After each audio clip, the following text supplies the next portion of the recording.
بسم اللہ الرحمن الرحیم اللہم صلی علی محمد وعلی محمد۔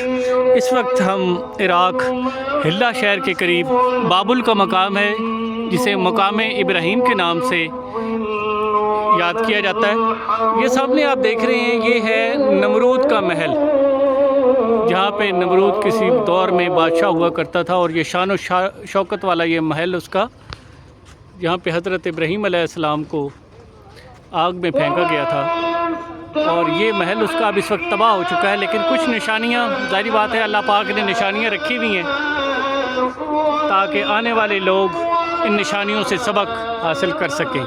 اللہم صلی علی محمد وعلی محمد۔ بسم اللہ الرحمن الرحیم اللہم صلی علی محمد وعلی محمد۔ میں ہوں علی عمران اور آپ دیکھ رہے ہیں علی موسیٰ فیملی۔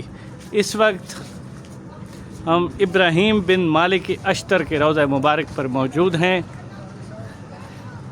یہ مالک اشتر کے بیٹے ہیں۔ مالک اشتر ماشاءاللہ آپ جانتے ہیں کہ وہ مولا علی علیہ السلام کی فوج کے سپہ سالار تھے۔ اسی طرح ابراہیم بن مالک اشتر یہ مختار سخفی کی فوج کے سپہ سالار تھے۔ تو ہم ان کے روضہ مبارک پہ پہنچ گئے ہیں۔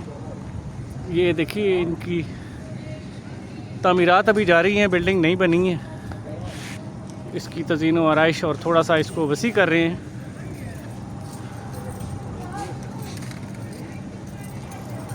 آئیے میں اندر آپ کو سلام کرواتا ہوں، اس کے بعد انشاءاللہ ہم آگے کاظمین کی طرف جا رہے ہیں۔ اللہم صلی علی محمد وعلی محمد۔ اپنے باپ کی طرح بڑے ہی بہادر اور شجاع تھے، اسی لیے مختار سقفی نے انہیں اپنی فوج کا سپہ سالار چنا۔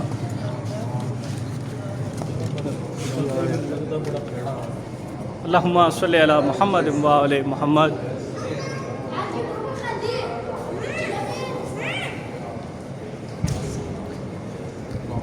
ابھی یہاں پہ 2 رکعت نماز زیارت ہدیہ پڑھیں گے، اس کے بعد انشاءاللہ آگے کا سفر جاری و ساری رہے گا۔ اللہم صلی علی محمد وعلی محمد۔